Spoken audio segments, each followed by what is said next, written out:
ሰላም ጤና ይስጥልኝ በፌስቡክ በዩቲዩብ በተለያዩ መንገዶች የምትከታተሉኝ ወገኖች የእግዚአብሔር ጸጋ ይብዛላችሁ።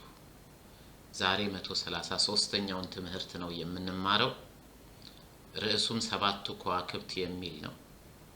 በዚያ ከመናገሬ በፊት ጸልየን እንጀምራለን። ላሳስባችሁ የምፈልገው ግን ይሄ ትምህርት የጠቀማችሁ በዚህ ትምህርት ዕውቀታችሁን እንድታሳድጉ እግዚአብሔር የረዳችሁ ሰዎች ይሄን ትምህርት ለሌሎችም እንዲደርስ ሼር በማድረግ ሐሳባችሁን ኮሜንት ላይ በመጻፍ ኮሜንት ሴክሽኑ ላይ በመጻፍ እንደዚሁም ደግሞ ላይክ በማድረግ አገልግሎቴን እንድትደግፉ በጌታ ፍቅር አሳስባችኋለሁ። የጌታ ጸጋ ይብዛላችሁ። የኔ ዩቲዩብ ያሬድ አሰፋ ይመር የሚል ነው። ሄዳችሁ እዛ ታገኙታላችሁ። የጌታ ጸጋ ይብዛላችሁ። ወደ ትምህርቱ እንሄዳለን። የዛሬው ትምህርት እንዳለፈው ሳምንት የተመሰረተው በራእይ ምዕራፍ 3 ቁጥር 1 ላይ ለሰርዲስ ቤተክርስቲያን የተባለው ነው። ስለዚህ ቃሉን አንብቤ ጸልየን እንጀምራለን። በሰርዲስ ላለው ቤተክርስቲያን መልአክ እንዲህ ብለህ ጻፍ። ሰባቱን የእግዚአብሔር መናፍስትና ሰባቱን ከዋክብት በእጁ የያዘው እንዲህ ይላል። ስራህን አውቃለሁ፣ በስም ሕያው ነህ፣ ነገር ግን ሞተሃል። ጌታ እግዚአብሔር አምላካችን ሆይ እናመሰግንሃለን። ክብርና ምስጋና ይገባሃል። በእውነት ጌታ ምስጋና ይገባሃል፣ አክብሮት ይገባሃል፣ ልትመሰገን ይገባሃል። ጌታ ሆይ ተመስገን። በሁሉ ነገር ከእኛ ጋር ስለሆንክ ተመስገን። ስለረዳህን ተመስገን። ስለምትረዳን ተመስገን። እግዚአብሔር አምላካችን ሆይ ዛሬ ደግሞ በፊትህ አለን። የቃልህን ፍቺ አብራልን፣ አስተዋዮችም አድርገን። ሁሉን የሚችል እግዚአብሔር መንፈስ ማስተዋልን ስለምትሰጥ አንተ ማስተዋልን በቃሉ ውስጥ እንድትሰጠን እንዲጠቅመን በቤትህ ለመኖር ክርስቶስን ለመምሰል እንዲጠቅመን ጌታ ሆይ እንጸልያለን። ይሄን ቃል ግን ከወገኖች ልብ ሊሰርቅ ከኔም ልብ ውስጥ ሊያወጣ በተለያየ መንገድ የሚመጣ የጠላት የዲያብሎስ አሰራር ሁሉ በኢየሱስ ክርስቶስ ስም ይፍረስ። ጠላት ዲያብሎስ ወደኛ ባሰብክ ጊዜ እግዚአብሔር አምላክ ይገስጽህ። በክርስቶስ ኢየሱስ ስም እንወጋሃለን። ስሙ ጌታ ሆይ በራሪውን እባብ ወግታለችና በኢየሱስ ክርስቶስ ስም አንተ የጠላትን ስራ ልታፈርስ የተገለጥክ የናዝሬቱ ኢየሱስ በዙሪያችን ያለውን የጠላት ስራ እንድታፈርስ በእምነት ከልብ እንጸልያለን። ስለሰማህን ተመስገን። በጌታ በኢየሱስ ክርስቶስ ስም አምነን ከልባችን እንጸልያለን። አሜን አሜን አሜን። ሃሌሉያ። በሰርዴስ ላለው ቤተክርስቲያን መልአክ እንዲህ ብለህ ጻፍ። ባለፈው ሳምንት ያየነው ሰባቱ የእግዚአብሔር መናፍስት የሚል ነው። ምክንያቱም ቃሉ ላይ ሰባቱን የእግዚአብሔር መናፍስትና ሰባቱን ከዋክብት በእጁ የያዘው ተብሎ ነው የተጻፈው። ስለዚህ በጌታ እጅ ውስጥ ካሉት ውስጥ አንዱ ሰባቱ መናፍስት የተባለውን ባለፈው ሳምንት አይተናል። ሰባት የሚለው ቁጥር መለኮታዊ ቁጥር ሙሉ ቁጥር እንደመሆኑ መጠን መንፈስ ቅዱስን በሙላት ለመግለጽ የተጠቀመበት ቃል ነው ብያችሁ ነበር። ዛሬ ደግሞ ሰባቱ ከዋክብት የሚለውን በእግዚአብሔር ቃል ተመስርተን ጌታ በሚሰጠኝ ጥበብ እገልጥላችኋለሁ። ምን ማለት ነው ሰባቱ ከዋክብት? በጌታ እጅ ውስጥ ያለው ሰባቱ ከዋክብት እነማን ናቸው? ምንድነው የሚያስተምረን ብለን በመጠየቅ እንጀምራለን። ይሄን በተመለከተ እነዚህን ሰባት ከዋክብት በተመለከተ ብዙ ነገር ተብሏል ወገኖች ሆይ፣ በጣም ብዙ ነገር። አንዳንዶቹ ሰባቱ ከዋክብትን በተመለከተ ሲናገሩ በድሮው ዘመን በአሕዛብ ዘንድ ይነገር የነበሩትን ሌጀንዶች ሁሉ ያነሱ እንዲህ ማለት ነው ብለው እግዚአብሔርን ቃል ሊተረጉሙ ይሞክራሉ። ለምሳሌ ያክል በቄሳር ሳንቲም ላይ ዩግሬስ ዩ ዌልካም በቄሳር ሳንቲም ላይ ወይም በቄሳር ገንዘብ ላይ ከቀኝ እጁ በላይ ሰባት ከዋክብት ተደርጎ ይቀረጽ ስለነበረ ማለት በቄሳሩ ገንዘብ ላይ በቀኝ እጁ በኩል 7 ከዋክብት አብሮ ይቀረጽ ስለነበረ ትርጉሙ የዚያን ጊዜ ይሰጥ የነበረው ቄሳር የዓለም ገዢ ነው የሚል ነው። ስለዚህ ምን ይላሉ? አሁንም ይሄ የሚያሳየን ጌታ ኢየሱስ ክርስቶስ 7ቱን ከዋክብት በእጁ መያዙ ጌታ ኢየሱስ ክርስቶስ የዓለም ገዢ መሆኑን ለማሳየት የተጠቀመበት ምሳሌያዊ አነጋገር ነው ብለው የሚያስተምሩ ሰዎች አሉ። ሌሎቹ ደግሞ ለምሳሌ አንድ ባለፈውም ሳስተምር 54ኛው ትምህርት ላይ ሄዳችሁ ብታዩ ቬርና ፎርስተር የተባሉ ሰው ይህን አስመልክተው ሲናገሩ እነዚህ 7ቱ ከዋክብት የተባሉት 7ቱን ፕላኔቶች የሚወክሉ ናቸው። 7ቱን ከዋክብት 7ቱን ፕላኔቶች የሚወክሉ ናቸው። ምክንያቱም 7ቱ ፕላኔቶች የሰውን ዕጣ ስለሚወስኑ ብለው ወደ አስትሮሎጂ ይወስዱታል። ያው ልዩነቱን ታውቃላችሁ፣ የአስትሮሎጂ እና የአስትሮኖሚ ሳይንስ ነው፣ አስትሮሎጂ ጥንቆላ ነው። በቃ ይሄ ነው። ስለዚህ ወደ ጠቅላላ ወደ አህዛባዊ አመለካከት ወስደው የተረጎሙ ሰዎች አሉ። እንደዚህ ብለዋል። ሌሎቹ ደግሞ ምን ይላሉ? እነዚህ 7ቱ ከዋክብቶች ዓለምን ስለሚገዙት ስለ ሁለቱ ማለትም ስለ ትንሹና ስለ ትልቁ ድቦች የሚያስረዳ ነው በማለት አሁንም ከአስትሮሎጂ ጋር ያስተያዩታል። ምክንያቱም ወደ ከዋክብት ስትመለከቱ ከዋክብቶች ለምሳሌ ሚዛን የሚባል አለ፣ ድንግል ሴት የሚባል አለ፣ ዩንግፍራው ነው የምንለው እኛ በጀርመንኛ፣ ቫሰርማን የሚባል አለ፣ የባህር አምላክ የነበረውን ወስደው ማለት ነው። ድቦች የሚባሉ አሉ፣ የተለያዩ ስላሉ ይሄ የሚናገረው ስለ ሁለቱ ድቦች ነው። እነዚህ ሁለቱ ድቦች ደግሞ የሰውን ዕጣ የሚወስኑ ናቸው። ይሄ በከዋክብት የሚጠነቁሉ ሰዎች እንደሚጠነቁሉት ማለት ነው። ይህ ግን መጽሐፍ ቅዱሳዊ አይደለም፣ እንዲያውም ሰይጣናዊ ነው። ይሄንን በማምጣት የክርስቶስን ራእይ ለመተርጎም መሞከር በራሱ ስተት ነው። ገና ለገና እንዲህ ይባል ስለነበረ እንዲህ ይባላል ተብሎ አይተረጎምም። ግን ወገኖች ሆይ ምን ማለቱ እንደሆነ ማግኘት አለብን። 7ቱን ከዋክብት በእጁ የያዘው ሲል 7ቱን መናፍስትና 7ቱን ከዋክብት በእጁ የያዘው ሲል ምን ማለቱ እንደሆነ ግን መረዳት አለብን። ለምን? ክርስቲያኖች ነን። መጽሐፉ የተጻፈው ለኛም ጭምር ነው። በመጀመሪያ ደረጃ ቁጥራቸው 7 መሆኑ የከዋክብቱ ቁጥር 7 መሆኑ በራሱ ሙሉ ቁጥር ነው። 7 ቁጥር የእግዚአብሔር ሙሉ ቁጥር ስለሆነ አንድን ሙሉ የሆነ አካል ለማሳየት የተነገረ ቃል ነው። ምክንያቱም 7 የእግዚአብሔር ፍጹም ቁጥር ነውና። ያው ቁጥርን በሚመለከትም ብዙ አስተምሬያለሁ። ያሬድ አሰፋ ይመር የሚለውን ዩቲዩብ ውስጥ ገብታችሁ በእያንዳንዱ አርዕስት እስካሁን ድረስ 132 ጊዜ አስተምሬያለሁ። ይሄ 133ኛ ነው። እዛ ውስጥ ታገኙታላችሁ። በቁጥሩ በራእይ መጽሐፍ ላይ በተጻፈው ቁጥሩ መሰረት ሄዳችሁ ብትፈልጉ ታገኙታላችሁ። ስለነዚህ 7 ከዋክብት ደግሞ ጌታ ኢየሱስ ክርስቶስ በመጽሐፍ ቅዱስ በዚህ በራእይ መጽሐፍ ውስጥ ብቻ ደጋግሞ 3 ጊዜ ተናግሯል። ራእይ ምዕራፍ 1 ቁጥር 20 ላይ አለ 7ቱ ከዋክብት 7ቱ መላእክት እንደሆኑ የተናገረበት ማለት ነው። ራእይ ምዕራፍ 2 ቁጥር ላይ 1 አለ 7ቱን ከዋክብት በእጁ የያዘው ብሎ ለኤፌሶን ቤተክርስቲያን ራሱን የገለጠበት መንገድ ማለት ነው። አሁን ደግሞ በራእይ ምዕራፍ 3 ቁጥር 1 ላይ 7ቱን ከዋክብት በእጁ የያዘው እንዲህ ይላል ብሎ ለሰርዴስም የተናገረበት አለና ይሄን የ7ቱን ከዋክብት ሚስጥር ማወቅ እነዚህ ከዋክብቶችን ፍጹም መሆናቸውን መረዳት ለእኛ በጣም በጣም በጣም ጠቃሚ ነው። ስለዚህ ጌታ ለኛ የሚናገረውን ለማወቅ ከፈለግን አስተውለን ማንበብ እንጂ የአህዛብ የቄሳር ገንዘብ እንዲህ ነበር፣ የአስትሮሎጂ አመለካከት እንዲህ ነው እያሉ መጽሐፍ ቅዱስ ውስጥ መጨመር በራሱ መንፈሳዊ ወንጀል ይመስለኛል። ስለዚህ እናስተውል ዘንድ ጌታ ይርዳን፣ ጸጋውን ያብዛልን። ታዲያ እነዚህ 7ቱ ከዋክብት ምንድናቸው? 7ቱ መናፍስት አንዱን መንፈስ ቅዱስን ለመግለጥ የተጠቀመበት ቃል ነው ብያችኋለሁ። ታዲያ 7ቱ ከዋክብት ምንድናቸው?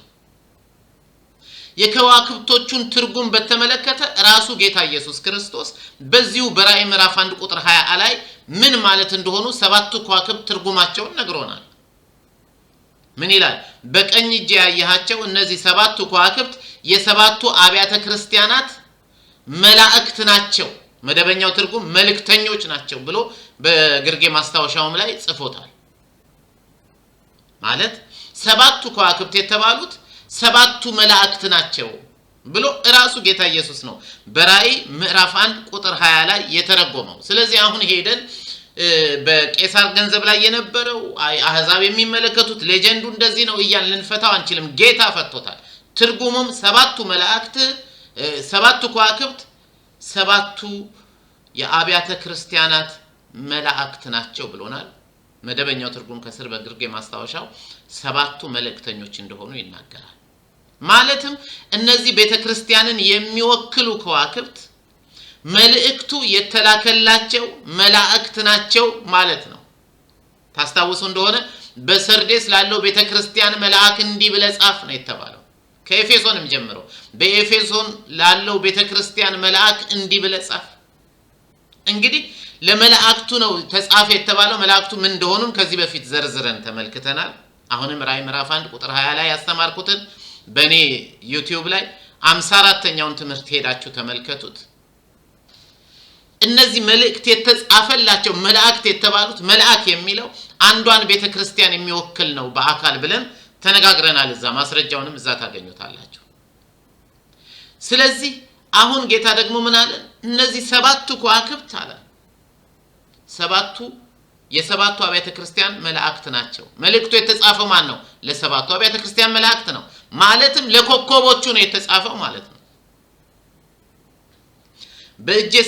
በእጁ ስለተያዙ ጌታ ምን ያህል ቅርባቸው እንደሆነና ስራቸውን እየመዘነ የሚያበረታታቸው የሚገስጻቸው የሚያስጠነቅቃቸው ሰዎች እንደሆኑ ነው የምንመለከተው። ምክንያቱም የተጻፈው ለመላእክቱ ነው ሲል ለሰዎች ነው እንጂ ለእግዚአብሔር መላእክት አይደለም እናየዋለን። ስለዚህ ከዋክብቱን ለመረዳት ወደ ቀደመው የእስራኤል መረዳት በአይሁዶች ስነ መለኮት ይባል የነበረውን ሄደን መመርመር አለብን። ምክንያቱም የምናመልከው አምላክ የአብርሃም የይስሐቅ የያዕቆብ አምላክ ነው። የእስራኤል አምላክ ነው። ስለዚህ ከአህዛብ ጋር ሄደን የአህዛብን አመለካከት በአካባቢውና በዚያን ጊዜ የነበረውን ሌጀንድ ከመመልከት ይልቅ የእግዚአብሔር ሕዝብ የሆነው እስራኤል የሚናገረውን ብንሰማ ብዙ እንማራለን ብዬ ተስፋ አደርጋለሁ። በዚህ ተስፋ አደርጋለሁ። እግዚአብሔር አምላክ የሰራዊት ጌታ እግዚአብሔር ተብሎ ተጠርቷል መጽሐፍ ቅዱስ ላይ። ለምሳሌ መሳፍንት ምዕራፍ 5 ቁጥር 20 ላይ ሄዳችሁ ብታነቡ እግዚአብሔርን የሰራዊት ጌታ እግዚአብሔር ብሎ ይጠራዋል። ይህን ሐሳብ በዕብራይስጥ ወይም በዕብራይስጥኛ በአይሁዶች ቋንቋ ስናየው ምንድነው የሚሉት?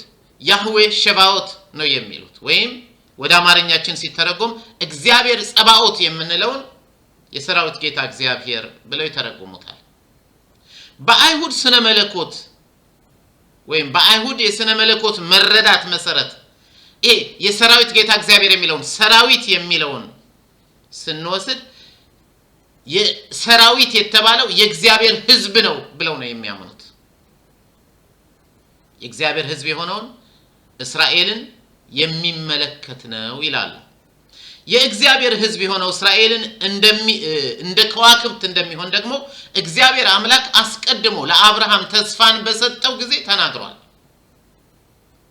ዘፍጥረት ምዕራፍ 15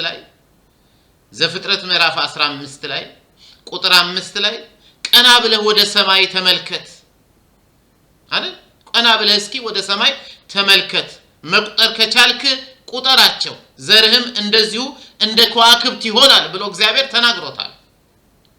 እንዲያውም ቃል በቃል የሚለው ቀና ብለህ ወደ ሰማይ ተመልከት፣ እስኪ መቁጠር ከቻልክ ከዋክብትን ቁጠራቸው ብሎ የእግዚአብሔር ሕዝብ ወይም የአብርሃም ዘር እንደ ሰማይ ከዋክብት እንደሚሆኑ እግዚአብሔር ራሱ ተናግሯል። ከዚህ ተነስተው ነው የሰራዊት ጌታ እግዚአብሔር ሲባል ሰራዊት የተባልነው እኛ እስራኤላውያን ነን ብለው የነሱ ስነ መለኮት አስተማሪዎች የሚናገሩት። እግዚአብሔር ለአብርሃምና ለዘሩ እንደ ከዋክብት እንደሚሆኑ ነግሮት ነበር። አሁንም ደግሞ ከዋክብት እያለ ስለኛ ይናገራል። ከዚህም በመነሳት ስለዚህ አሁን ደግሞ በአዲስ ኪዳን መጽሐፋችን ከዋክብቱ የሚመለከተው የእግዚአብሔርን ሕዝብ ነው ማለትም ቤተክርስቲያንን ነው ማለት እንችላለን። ምክንያቱም መልእክቱም የተጻፈው ለማን ነው? ለቤተክርስቲያን ነው። ለማን ነው የተጻፈው? አድሬስ የተደረገው ማን ነው ስንል በሰርዴስ ላለው ቤተክርስቲያን መልአክ ማለት ደግሞ ኮከብ ነው ብሎ ጌታ ኢየሱስ ክርስቶስ ራዕይ ምዕራፍ 1 ቁጥር 20 ላይ ተርጉሞልናል። ምክንያቱም መልእክቱም የተላከው ለቤተክርስቲያን እንጂ ለግለሰቦች ስላልሆነ ከዋክብት ወይም መላእክት የተባሉት ግለሰቦች ሳይሆኑ ሙሉን ቤተክርስቲያን የክርስቶስን አካል የሚመለከት ነው ብለን ይሄን ሐሳብ መረዳት እንችላለን። እዛም ላይ መላእክት በሚለው ላይ እንዳስረዳሁት ማለት ነው። ይሄ ከአይሁድ አስተምህሮት ጋር የሚዛመድ ሆኖ አግኝቻለሁ። እስራኤላውያንን እንደ ከዋክብት የአብርሃም ዘር እንደ ከዋክብት እንደተባለው ሁሉ እኛም ደግሞ በአሁኑ ዘመን ያለን በክርስቶስ የእግዚአብሔር ልጆች የሆነን ከዋክብት ተብለናል። ከላይ እንደተመለከትነው የአብርሃም ዘር እንደ ከዋክብት ይበዛሉ የተባለው የአብርሃም ተስፋን እንዲፈጸም እኛም በክርስቶስ እኮ የአብርሃም ልጆች ተደርገናል። ዕብራውያን 11:2 ምንድነው የሚለው? ዕብራውያን 11:2 ስለዚህ ስለ ቤተ ክርስቲያን ነው የሚናገረው። ስለዚህ እንደ ሞተ ሰው ከሚቆጠር ከዚህ ከአንዱ ሰው ማለት ከአብርሃም እንደ ሰማይ ከዋክብት የበዛና እንደ ባህር አሸዋ ተቆጥሮ የማያልቅ ዘር ተገኘ ብሎ እኛንም ጨምሮ አይሁዳውያንንም ጨምሮ የእግዚአብሔር ቃል ይናገራል። ደግሞዋለሁ። ስለዚህ እንደ ሞተ ሰው ከሚቆጠረው ከዚህ ከአንዱ ሰው ማለትም ከአብርሃም እንደ ሰማይ ከዋክብት የበዛና እንደ ባህር አሸዋ ተቆጥሮ የማያልቅ ዘር ተገኘ። ከአብርሃም የተወለዱት እንግዲህ እኛንም እንደሚጨምር የእግዚአብሔር ቃል ይናገራል። ባለፈው እንዳየነው መልአክ የሚለው ቃል ምሳሌያዊ አገላለጥ እንደሆነው ሁሉ ሲምቦል ፊገር እንደሆነው ሁሉ በተጨማሪም ስለ መቅረዝን ቤተክርስቲያን ብሎ ጌታ ኢየሱስ በራዕይ ምዕራፍ 1 ቁጥር 16 የተናገረው እንደ ምሳሌ አነጋገር እንደመሆኑ ሁሉ ራሱ ስለ ጌታ ኢየሱስ ክርስቶስ ሲናገር በራዕይ ምዕራፍ 1 ከቁጥር 12 እስከ 16 ሲዘረዝረው የገለጠበት በምሳሌያዊ አነጋገር እንደሆነ ሁሉ በእግዚአብሔር ዙፋን ዙሪያ ያሉትን አራቱን ሕያዋን ፍጡራን በምሳሌ እንደገለጣቸው ሁሉ ከዋክብቱንም በቀጥታ በሰማይ ላይ የተረጩ እነዚህ የምናያቸው ከዋክብት ናቸው ብለን ልንተረጉማቸው አንችልም። ምሳሌያዊ ሚኒንጋቸውን ማግኘት አለብን። ስለዚህ እግዚአብሔር ምሳሌውን ሊገልጥልን ይገባል። እኛም ልንጸልይ ይገባል። ጌታ የሚያስተምረንንም ለመቀበል አለብን። ጌታም ከዋክብቱን የቤተ ክርስቲያን መልአክ ናቸው ስላለ የመልእክቱ ተቀባዮች እነዚህ ከዋክብት የተባሉት ስለሆኑ እነዚህን ከዋክብቶች ልናውቃቸው ይገባል። እግዚአብሔር አምላካችን ስሙ የተባረከ ይሁን። ምክንያቱም መልእክቱ የተላከው ለመላእክቱ ነው። ጌታ ኢየሱስ ደግሞ መላእክቱ ከዋክብቱ ናቸው ብሎናል። ከዚህ በፊት ቤተክርስቲያን በመቅረዝ ስትገለጥ ተመልክተናል። መቅረዝ የሚያመለክተው ቤተክርስቲያን አምላኪ መሆኗን ነው ብለናል። ቤተክርስቲያን የአምልኮ ስፍራ ነው። ወደ እግዚአብሔር የምንሰግድበት፣ እግዚአብሔርን ከፍ የምናደርግበት፣ ወደ እርሱ የምንጸልይበት፣ ከእርሱ ወገን መሆናችንን የምንገልጽበት፣ ከእርሱ ግር የምንማርበት የማምለኪያ ስፍራችን ነው። It's not the place of entertainment. Entertain የሚደረግበት ስፍራም አይደለም። ኖርማሊ የሚያስፈራ መድረክ ነው፣ የሚያስፈራ ስፍራ ነው። እኛንን ኖርማሊ ያደረግነው። ይሄ ማለት በክርስቶስ ያገኘነው ነፃነት ይገፈፍ ይያልኩ አይደለም። ግን በክርስቶስ ካገኘነው ነፃነት ጋራ በታላቅ ሪቨረንስ እግዚአብሔርን በማክበር በፊቱ ቀርበን የምንሰግድበት ስፍራ ነው። ስለዚህ ቤተክርስቲያንን ምን አላት? እዛ ላይ መቅረዝ አላት። መልአክ ወይም ኮከብ ስትባል ግን ቤተክርስቲያን የወንጌል ሰባኪ መሆኗን የሚያሳይ ነው። የወንጌል መልእክተኛ፣ ወንጌልን ለህዝቦች ሁሉ የምታደርሰው እሷ መሆኗን ለመግለጽ የዋለ ቃል ነው። እንዳልኳችሁ ሄዳችሁ 54ኛው ትምህርት ላይ መልአክ የሚለውን ያስተማርኩትን ፕሊስ ተመልከቱት። ያሬድ አሰፋ ይመር በሚለው ዩቲዩብ ውስጥ ገብታችሁ 54ኛውን ትምህርት አዳምጡት፣ ይጠቅማችኋል። በተለይ አስተማሪዎች ፕሊስ ቁንጽል የሆነች ጥቅስ ይዘን ሄደን ቤተክርስቲያን ውስጥ እየተውረገረግን ከምንናገር ይልቅ ዕውቀትን ለህዝቡ ብንሰጠው ህዝቡ ከዛ ዕውቀት የተነሳ በነጻነት መኖር ይችላል። ካልሆነ ግን ለጊዜው ስሜቱን ያነሳሳንለት በስብከት ያሟሟቅ ነው ሰው ገና ከቤተክርስቲያኗን የጸሎት ቤቱን በራፍ አልፎ ሲወጣ ዓለም ይጠብቀውና ወዲያውኑ በትምህርት ከገባ ግን የሐዋርያት ስርና መሰረት ስለሆነ ትምህርቱ አጥብቆ ይዘዋል፣ ያሳድገዋል፣ ፍሬያማ ያደርገዋል። እግዚአብሔር አምላካችን ስሙ ይባረክ። ጌታ ምንድነው ያለው? ወደ ዓለም ሁሉ ሂዱ ወንጌልን ለፍጥረት ሁሉ ስበኩ ብሎ አደራ ሰጠ። አደራ የሰጠው ለማን ነው? ለክርስቲያኖች፣ ለቤተ ክርስቲያን። እናንተ የክርስቶስ መልእክተኞች ናቸው። የወንጌልን ብርሃን ለዓለም የምታበሩት እናንተ ናችሁ። ከዋክብቶቹ እናንተ ናችሁ። ይህን አመለካከት የሚደግፉ አስተማሪዎች እንዲያው ምን ይላሉ? በራዕይ ምዕራፍ 11 ቁጥር 4 ላይ ስለ ሁለቱ ምስክሮች እንደዚሁም ደግሞ በዘካርያስ ምዕራፍ 4 ቁጥር 2 እና 3 ላይ የተጻፈው ስለ ወይራው ዛፍ ስለ መቅረዙ የሚናገረው እሱ ስለ ቤተ ክርስቲያንና ስለ አይሁዶች ነው ብለው ይናገራሉ። እኔም በዚህ አምናለሁ።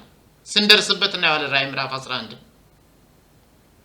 ጌታ ኢየሱስ ክርስቶስ ወደ አባቱ አርጓልና መንፈስ ቅዱስን በመስጠት መቅረዙን እንዲበራ የሚያደርገው የሚለኩሰው ሊቀ ካህናችን ክርስቶስ ኢየሱስ ነው።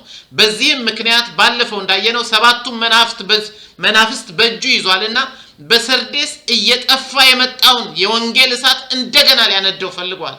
ስለዚህ ሕያው ስለሆኑ የሚነገርላቸው ግን በመንፈሳዊ ሞት ላይ ያሉትን የሰርዴስን ቤተክርስቲያን ሲናገራቸው ምን አላቸው? ሰባቱን መናፍስት እና ሰባቱን ከዋክብት በእጁ ያዘው ሰባቱን መናፍስት ሙሉ የእግዚአብሔርን መንፈስ ቅዱስ ስጦታ ሊሰጣቸው የሚችለው እኔ እንዳላቸው አሁን ደግሞ ምን ይላቸዋል? እሱ ብቻ ሳይሆን እናንተ ራሳችሁ በእጄ ውስጥ ናችሁ እያላቸው ነው ያለው። ምክንያቱም መቅረዙን የሚለኩሰው ማን ነው? ሊቀ ካህናችን ክርስቶስ ነው።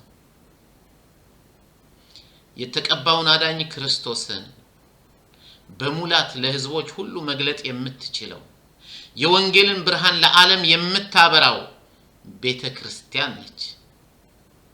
ጌታ የጌታን ፍቅር የጌታን መልእክት ለህዝብ ሁሉ በማድረስ የወንጌል ብርሃን ለዓለም ማብራት የምትችለው ይህች ቤተክርስቲያን በጌታ እጅ ውስጥ ናት። ይህም የክህነት አገልግሎታችን ጋር በጣም የተያያዘ ነው። ስለ ክህነት አገልግሎታችን እኮ ራዕይ ምዕራፍ 1 ላይ ሲጀምር ራዕይ ምዕራፍ 1 ቁጥር 5 እና 6 ላይ ነግሮናል። ስለ ክህነት አገልግሎታችን ምንድነው የሚለው? እንዲሁም ታማኝ ምስክር ከሙታንም በኩርና የነገስታት ገዢ ከሆነው ከኢየሱስ ክርስቶስ ጸጋና ሰላም ለእናንተ ይሁን። ከዛስ ለወደደን ከኃጢአታችንም በደሙ ላነጻን ወይም ነፃ ላወጣን በመደበኛው ትርጉም አምላኩንና አባቱን እንድናገለግል መንግስትና ካህናት ላደረገን ለእርሱ ክብርና ኃይል ከዘላለም እስከ ዘላለም ይሁን ይላል። ምን ተደርጋችኋል? የክርስቶስ ኢየሱስ ለወደደን ከኃጢአታችን አምላኩንና አባቱን እንድናገለግልም መንግስትና ካህናት ተደርጋችኋል። አገልግሎታችሁ ምንድነው? የወንጌልን ብርሃን ወደ ዓለም ማድረስ። ስለዚህ ተጠርታችኋል። ይሄንም ወንጌል ሲያደርሱ እንደ ከዋክብት እንደሆኑ የእግዚአብሔር ቃል መጽሐፍ ቅዱስ ላይ ይናገራል። ለኤፌሶን ቤተክርስቲያን ራሱን የገለጠበትን መንገድ ታስታውሱ እንደሆነ ራዕይ ምዕራፍ 1 ቁጥር 7 ራዕይ ምዕራፍ 2 ቁጥር 1 ላይ ሰባቱን ከዋክብት በቀኝ እጁ የያዘው በሰባቱም የወርቅ መቅረዞች መካከል የሚመላለሰው እንዲህ ይላል ነው ያላቸው። ሰባቱ የወርቅ መቅረዞች ደግሞ ሰባቱ አብያተ ክርስቲያናት እንደሆኑ ራዕይ ምዕራፍ 1 ቁጥር 16 ላይ ይናገራል። ምን ማለት ነው? እናንተን ይዤ በእናንተ መካከል የምመላለሰው እኔ ነኝ እያላቸው ነው ያለው ለኤፌሶኖች ማለት ነው። ለነዚህ ደግሞ ወደ መንፈሳዊ ሞት እየተጠጋችሁ ስለሆነ በእጄ ውስጥ አላችሁ፣ ደግሞ መንፈስ ቅዱስን ልሰጣችሁ እችላለሁ፣ እንደገና ልትነቁ እንደገና ልትታደሱ ይገባል እያላቸው ነው።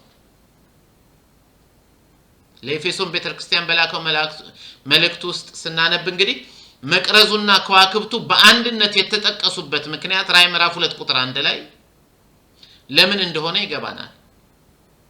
አሁንም በዚህ ቦታ ሲናገር መንፈሱንና ከዋክብቱን በአንድ ላይ ገለጸበት ምክንያት ይገባናል። ኤፌሶን ምዕራፍ 5 ቁጥር 8 ላይ እንደዚህ የሚል ቃል አለ። ቀድሞ ጨለማ ነበራችሁ፣ አሁን ግን በጌታ ምንድናችሁ? ብርሃን ናችሁ። ስለዚህ ምን ይላል? እንደ ብርሃን ልጆች ተመላለሱ።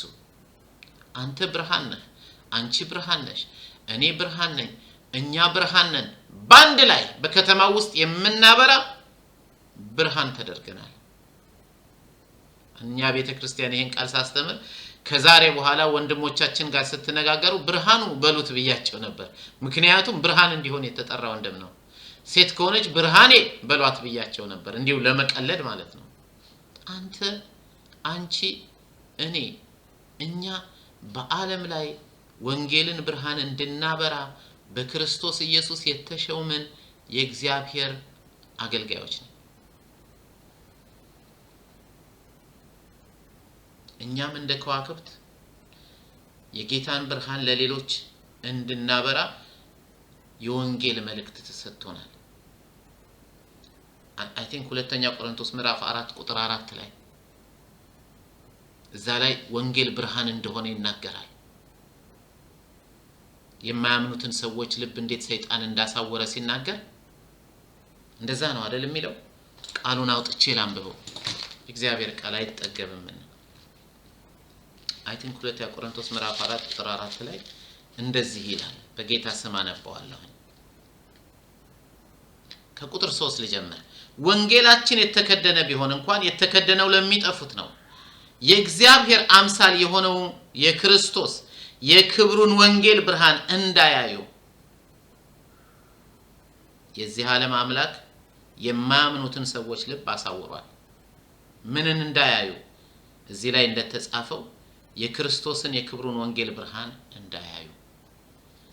ሰይጣን ምን ያደርጋል? ልባቸውን ያሳውራል። እኛ ደግሞ የክርስቶስን የክብሩን ወንጌል ብርሃን እንዲያዩ አይናቸውን እንገልጣለን፣ ክርስቶስን እንነግራለን፣ በልባቸው ውስጥ የክርስቶስ ብርሃን እንዲበራ እናደርጋለን። እግዚአብሔር አምላካችን ስሙ ይባረክ። የእግዚአብሔር አምሳል የሆነውን የክርስቶስን የክብሩን ወንጌል ብርሃን እንዲያዩ እናደርጋለን። እሱ ያሳውራል፣ እኛ እናበራለን። በምን? በክርስቶስ ወንጌል ብርሃን። እግዚአብሔር አምላካችን ስሙ ይባረክ። ብዙዎቹ በጨለማ ሲመላለሱ በውስጣቸው የክርስቶስን ብርሃን የምትለኩሰው አንተ ነህ፣ የምለኩሰው እኔ ነኝ፣ የምትለኩሽው አንቺ ነሽ። በቅርቡኛ ቤተክርስቲያን ውስጥ አንዲት ትመሰክር ነበር። በስራ ቦታዋ ቀስ በቀስ እንዴት የሰዎቹን አመለካከት እግዚአብሔር እንደለወጠው። ከምን የተነሳ? ከዚች ምስኪን ኢትዮጵያዊ የተነሳ እንዳለ ፈረንጁ ሁሉ እግዚአብሔርን የሚፈራ እስኪሆን ድረስ። ለምን? የሷ ብርሃኗ የወጣ ነበር። የምትናገረውን የምትኖር ነበረች ነች፣ አሁንም አለች። እግዚአብሔር አብስቶ ይባርካት። ይህ በዓለም ሁሉ የማብራታችን አገልግሎት ጉዳይ እንደ ከዋክብት ተብለን እንድንገለጽ አድርጎናል። የፊልጵስዩስን ቤተክርስቲያን ሐዋርያው ቅዱስ ጳውሎስ እንደዚያ ብሏቸዋል። ፊልጵስዩስ ምዕራፍ 2 ቁጥር 14 እና 15 ላንብብላችሁ። ማንኛውንም ነገር ሳታጉረመርሙና ሳትከራከሩ አድርጉ። ምን? ማንኛውንም ነገር ሳታጉረመርሙ አድርጉ፣ ሳትከራከሩ አድርጉ። እና ምን ይሆናል? ይሄውም በጠማማና በክፉ ትውልድ መካከል ንጹሃንና ያለ ነቀፋ ነውርም የሌለባቸው የእግዚአብሔር ልጆች ሆናችሁ እንደ ከዋክብት ዋው እንደ ከዋክብት በዓለም ሁሉ ታበሩ ዘንድ ነው ይላል። እንደ ከዋክብት በዓለም ሁሉ የሚያበራው ማን ነው? ክርስቲያኖች፣ ቤተክርስቲያን። እና ምን ይሁን ይላቸዋል? ብርሃናችሁ ለሰው ሁሉ እንዲወጣ አታጉረምርሙ፣ አትከራከሩ። ምክንያቱም የምትኖሩት በጠማማና በክፉ ትውልድ መካከል ስለሆነ ይላቸዋል። በንጽህናና ባለነቀፋ ከሆናችሁ ብርሃናችሁ ይወጣል። ፋኖስ ታውቃላችሁ ብዬ ተስፋ አደርጋለሁ። ፋኖስ ሁሉ ጊዜ ከማብራታችን በፊት ድሮ የፋኖሱን ጠርሙስ ዙሪያውን እንወለውለዋለን። ለምን? ያ የፋኖሱ ጠርሙስ ዙሪያውን በጭስ ታፍኖ ስለነበረ አሁን ቢለኮስ ብርሃኑ እንደልብ አይወጣም የሚገባውን ያህል ፋኖሱ አያበራም ፋኖሱ የሚገባውን ያህል እንዲያበራ ምን መደረግ አለበት መስታወቱ መወልወል አለበት ልክ እንደዚያ የኛን ብርሃን የሚያጨልመው በሰዎች ሁሉ ፊት የክርስቶስን ክብር ያብለጨለጭን እንዳንወጣ የሚያደርገንን ክርክርን ማጉረምረምን ከኛ ማስወገድ አለብን ነው የሚላቸው ያን ስታደርጉ በንጽህናና ያለ ነቀፋ ከወጣችሁ ብርሃናችሁ ለሰው ሁሉ ይበራል እንዴት እንደ ከዋክብት ነው የሚላቸው ደግሜ ላንብበው ማንኛውንም ነገር ሳታጉረመርሙና ሳትከራከሩ አድርጉ ይሄውም በጠማማና በክፍሉ ትውልድ መካከል ንጹሃንና ያለ ነቀፋ ነውርም የሌለባቸው እግዚአብሔር ልጆች ሆናችሁ ከዛስ እንደ ከዋክብት በዓለም ሁሉ ታበሩ ዘንድ ነው እንደ ከዋክብት ማን የፊልጵስዩስ ወንጌልን የሚሰብኩት የፊልጵስዩስ ቅዱሳን የፊልጵስዩስ ቤተክርስቲያን በአገልግሎታቸውን ሲያከናውኑ ምን አላቸው ጳውሎስ እንደ ከዋክብት ያበራችሁ ነው ስለዚህ የፊልጵስዩስ ክርስቲያኖች በፊልጵስዩስ ከተማ ለሚኖረው ህዝብ ሁሉ የወንጌልን ብርሃን የሚያበሩ ኮከብ ሆነዋል ማለት ነው ለዚህ ነው መልእክቱን ሲጽፍ በሰርዴስ ከተማ ላለው መልአክ በሰርዴስ ቤተክርስቲያን ላለው ቤተክርስቲያን መልአክ እንዲህ ብለህ ጻፍ መልአክ ማለት ከዋክብት ነው ብለናል መልእክቱ የተላከላቸው ሰዎች ናቸው ቤተክርስቲያን ናት ከዋክብት የተባሉት የፊልጵስዩስ አይሰማም የሚል ምልክት ስላየሁኝ ነው ሪሎግ ብታደርጉ ጥሩ ይመስለኛል እግዚአብሔር አምላካችን ስሙ ይባረክ ስለዚህ ቅዱሳን የፊልጵስዩስ ክርስቲያኖች በፊልጵስዩስ ከተማ ለሚኖረው ህዝብ የወንጌል ብርሃንን የሚያበሩ ከዋክብት እንደመሆናቸው ሁሉ እኛም ከዋክብት ሆነን የወንጌልን ብርሃን እንድናበራ ጌታ ኢየሱስ ክርስቶስ ይፈልጋል እንዲያውም ዳንኤል ላይ ታስታውሳላችሁ የዳንኤልን ትንቢት ስታነቡ ዳንኤል ምዕራፍ 12 ቁጥር 3 ላይ ምንድነው የሚለው ብዙ ሰዎችን ወደ ጽድቅ የሚያመጡ ሰዎች ነው የሚለው እንደ ከዋክብት ለዘላለም ይደምቃሉ ይላል እንደምን እንደ ከዋክብት እግዚአብሔር አምላካችን ስሙ ይባረክ እንደምን እንደ ከዋክብት ስለዚህ ከዋክብት የተባሉት ሰዎች እንጂ በሰማይ ላይ ተረጭተው ማታ የምናያቸው እነዚያን አይደለም ሰዎች እንደሚሉት ደግሞ ከአስትሮሎጂም ጋር የተያያዘ ጉዳይ አይደለም ትንሹና ትልቁ ድብ ወይንም ደግሞ በቄሳር እጅ ላይ እንደሚታዩት ሰባት ከዋክብት በገንዘቡ ላይ እንደተቀር ይሄ በሙሉ ተረት ነው የእግዚአብሔር ቃል ራሱ ቤተክርስቲያንን ከዋክብት ብሎ ጠርቷቸዋል አሜን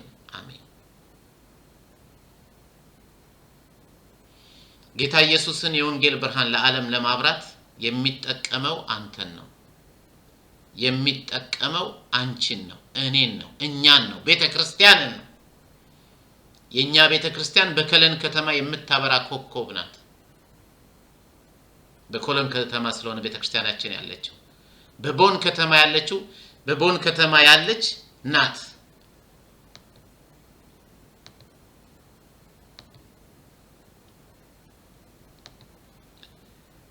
አሁን ይሰማችኋል ብዬ ተስፋ አደርጋለሁ አይሰማንም ይያሉኝ ስለሆነ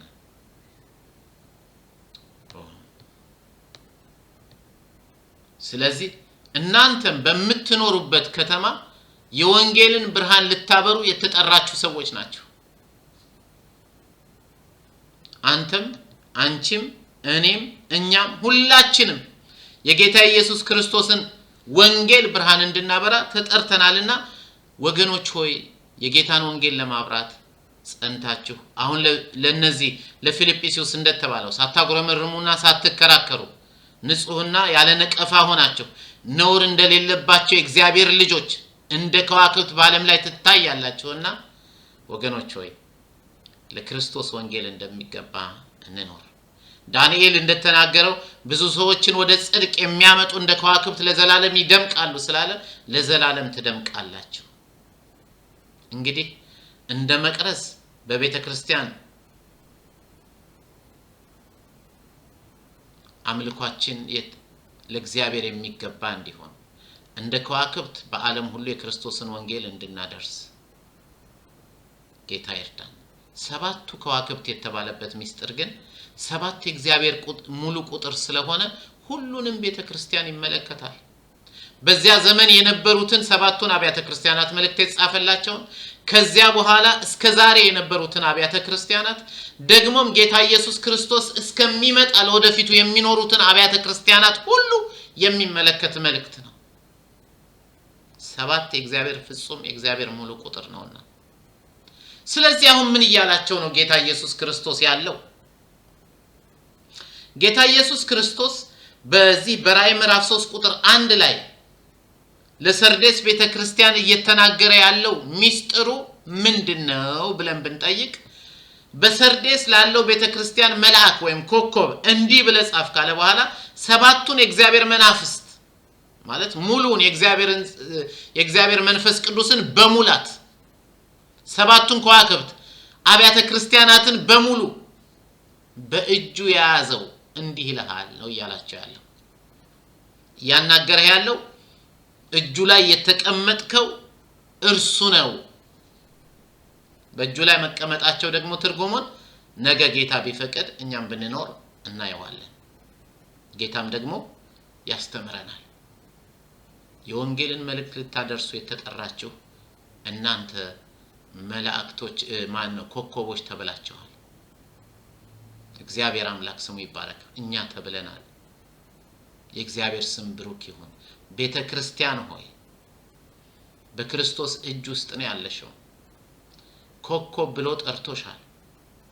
ብርሃኑን ለዓለም ሁሉ ታደርሺ ዘንድ ኃላፊነት አለብሽ። ንቂ። ለወንጌል እንደሚገባ እየኖረን ወንጌልን ለሰዎች ሁሉ ለማድረስ ሰዎችም ወደ ክርስቶስን ወደ መምሰል እንዲመጡ ከዳኑ በኋላ እንዲቆሙ ብቻ አይደለም ደቀ መዝሙር እንዲሆኑ ክርስቶስን በመምሰል እንዲለወጡ ኃላፊነት አለብን። ስለዚህ ነገር በእጁ የመያዛችን ሚስጥር በሚል አካፍላችኋለሁ።